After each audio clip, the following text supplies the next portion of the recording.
ಈ ವಿಷಯನ ಕೇಳಿದ್ರೆ ಎಷ್ಟೋ ಜನ ಡಾಕ್ಟರ್ಸ್ ನನ್ನನ್ನ ಹೇಟ್ ಮಾಡ್ತಾರೆ.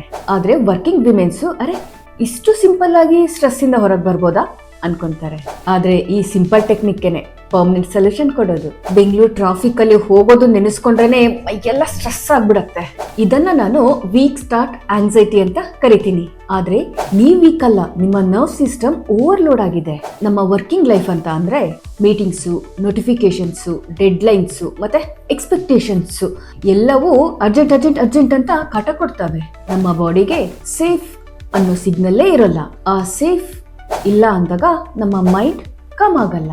ಮೈಂಡ್ ಕಾಮ್ ಇಲ್ಲ ಅಂತ ಅಂದ್ರೆ ನಮ್ಮ ಆಕ್ಷನ್ಸ್ ಅಲ್ಲಿ ಕ್ಲಾರಿಟಿನೇ ಇರಲ್ಲ. ನಮ್ಮ ಬಾಡಿಗೆ ಸೇಫ್ ಅಂತ ಸಿಗ್ನಲ್ ಕೊಡ್ಬೇಕು, ಆಗ ಅದು ನಮ್ಮ ಮೈಂಡ್ ನ ಕಾಮ್ ಮಾಡತ್ತೆ.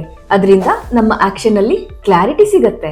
ಇದನ್ನ ಅಚೀವ್ ಮಾಡೋದಿಕ್ಕೆ ನಾನು ವೆರಿ ಸಿಂಪಲ್ ಟೆಕ್ನಿಕ್ ಹೇಳ್ಕೊಡ್ತೀನಿ. ಅದನ್ನ ನೀವು ಎಲ್ಲಿಂದ ಬೇಕಾದ್ರೂ ಅಚೀವ್ ಮಾಡಬಹುದು.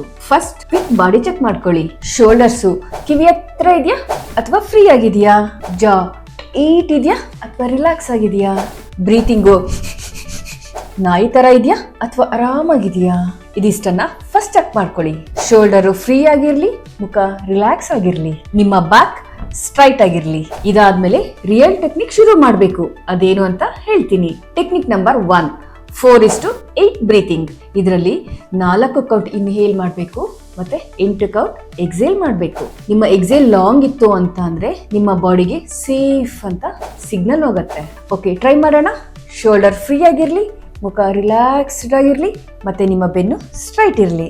ಆರಾಮಾಗೆ ಕಣ್ಮುಚ್ಕೊಂಡು ಕೂತ್ಕೊಳ್ಳಿ. ನಾನು ಕೌಂಟ್ ಕೊಡ್ತೀನಿ. ಇನ್ಹೇಲ್ 1 2 3 4. ಎಕ್ಸೇಲ್ 1 2 3 4 5 6 7 8. ಇದೇ ರೀತಿ 8 ರೌಂಡ್ಸ್ ಮಾಡಿ. ನಿಮ್ಮ ಸ್ಟ್ರೆಸ್ ಲೆವೆಲ್ ಎಷ್ಟು ಕಮ್ಮಿ ಆಗತ್ತೆ ಅಂತ ಚೆಕ್ ಮಾಡಿ. ಮಧ್ಯದಲ್ಲಿ ನಿಮ್ಮ ಮೈಂಡ್ ಎಲ್ಲೋ ಓಡೋಗ್ಬೋದು, ಬಟ್ ಅದನ್ನ ವಾಪಸ್ ಕೌಂಟಿಗೆ ಹೇಳ್ಕೊಂಡು ಬನ್ನಿ.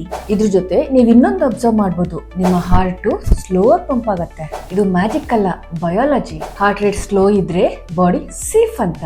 Technique number 2, thought labelling with exhale. ಈಗ ಥಾಟ್ಸ್ ಬರತ್ತೆ, ಅಯ್ಯೋ ಆ ಕೆಲ್ಸ, ಈ ಕೆಲ್ಸ, ಬಾಸಿಗೆ ರಿಪ್ಲೈ, ಮೇಲ್ಸ್, ನೋಟಿಫಿಕೇಶನ್ಸ್, ಇಲ್ಲೆಲ್ಲ ನಾರ್ಮಲ್. ಇಲ್ಲಿ ಪ್ರಾಬ್ಲಮ್ಮು ಥಾಟ್ಸ್ ಅಲ್ಲ, ಥಾಟ್ಸ್ ಜೊತೆ ನಾವು ಮಾಡ್ತಾ ಇರೋ ಫೈಟಿಂಗು. ಅದಕ್ಕೆ ಒಂದು ಗೇಮ್ ಆಡಿ. ಥಾಟ್ ಬಂದಾಗ ಒಂದು ಲೇಬಲ್ ಕೊಡಿ. ಪ್ಲಾನಿಂಗು, ವರಿ, ಕಂಪ್ಯಾರಿಸನ್, ಮೆಮೊರಿ, ಈ ರೀತಿ ಲೇಬಲ್ ಕೊಟ್ಟು ಕೂಡಲೇ ಸ್ಲೋ ಆಗಿ ಒಂದು ಎಕ್ಸೇಲ್ ಮಾಡಿ. ಹೇಗಪ್ಪ ಅಂತ ಅಂದ್ರೆ, ನಿಮ್ಮ ಕ್ಲೈಂಟಿಂದ ಒಂದು ಕಂಪ್ಲೇಂಟ್ ಬಂದಿದೆ. ಆ ಥಾಟು ನಿಮ್ಮ ಮೈಂಡ್ಗೆ ಬಂದಾಗ ಅದಕ್ಕೆ ಒಂದು ಲೇಬಲ್ ಕೊಡಿ. ಲೇಬಲ್ ಕೊಟ್ಟು ನಿಧಾನವಾಗಿ ಎಕ್ಸೇಲ್ ಮಾಡಿ. ಇದನ್ನ 60 ಸೆಕೆಂಡ್ ಮಾಡಿ ನೆಕ್ಸ್ಟ್ ಥಾಟ್ಗೆ ಜಂಪ್ ಆಗಿ. ಥಾಟ್ಸ್ ಕಂಪ್ಲೀಟ್ ಆಗಿ ಸ್ಟಾಪ್ ಆಗದೆ ಇರ್ಬೋದು, ಬಟ್ ರಿಯಾಕ್ಷನ್ ಕಾಮ್ ಆಗುತ್ತೆ. Technique 3, top 3 plan script. ಇದು ಪ್ರಾಕ್ಟಿಕಲ್ ಲೈಫ್ ಟೂಲ್. ಬ್ರೈನ್ಗೆ ಯಾವಾಗಲೂ ಸಿಂಗಲ್ ಇನ್ಸ್ಟ್ರಕ್ಷನ್ ಬೇಕು. ತುಂಬಾ ವಿಚಾರಗಳು ಒಟ್ಟಿಗೆ ಬಂದಾಗ ನಿಮ್ಮ ಮೈಂಡ್ಗೆ ಹೇಳಿ 1 ಥಿಂಗ್ ಅಟ್ ಎ ಟೈಮ್. ಮತ್ತೆ ರಿಪ್ಲೈ ಮಾಡೋ ಮುಂಚೆ 2 ಡೀಪ್ ಬ್ರೀತ್ ಮಾಡಿ. ವಿಚಾರಗಳು ಮೈಂಡ್ಗೆ ಬಂದಾಗ ಈ ರೀತಿಯಾಗಿ ಟಾಪ್ 3 ವಿಚಾರಗಳನ್ನ ಹ್ಯಾಂಡಲ್ ಮಾಡ್ತೀನಿ ಅಂತ ಡಿಸೈಡ್ ಮಾಡಿ. ಈ 3 ಟೆಕ್ನಿಕ್ ನಿಮ್ಗೆ ನೆನಪಿದೆ ಅಲ್ವಾ? ಲಾಂಗ್ ಎಕ್ಸೇಲ್, ಥಾಟ್ ಲೇಬಲಿಂಗ್ ಮತ್ತೆ ಟಾಪ್ 3 ಪ್ಲಾನ್. ಈಗ ಇದನ್ನ ನೀವು ಹೆಂಗೆ ಎಕ್ಸಿಕ್ಯೂಟ್ ಮಾಡಬೇಕು?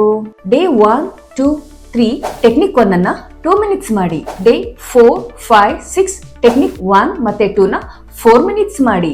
ಡೇ 7 3 ಟೆಕ್ನಿಕ್ ಅನ್ನ 5 ಮಿನಿಟ್ಸ್ ಮಾಡಿ. ಇದರಿಂದ ನಿಮ್ಮ ನರ್ವ್ ಸಿಸ್ಟಮ್ ಟ್ರೈನ್ ಆಗತ್ತೆ, ಸ್ಟ್ರೆಸ್ ಡೌನ್ ಆಗತ್ತೆ, ಸ್ಲೀಪು ಬೆಟರ್ ಆಗತ್ತೆ, ಫೋಕಸ್ ಶಾರ್ಪ್ ಆಗತ್ತೆ. Slowly but shortly. ನಿಮ್ಮ ಬಿಗ್ಗೆಸ್ಟ್ ಟ್ರಿಗರ್ ಯಾವುದು? ಬಾಸಾ, ಟ್ರಾಫಿಕಾ ಅಥವಾ ನೋಟಿಫಿಕೇಶನ್? ಕಮೆಂಟ್ ಮಾಡಿ ತಿಳಿಸ್ತೀರಾ? ನಿಮಗೆ ಟಿಪ್ಸ್ ಕೊಡ್ತೀನಿ. ಮರಿಬೇಡಿ, ಲೈಕ್, ಸಬ್ಸ್ಕ್ರೈಬ್ ಮತ್ತೆ ಶೇರ್ ಮಾಡಿ.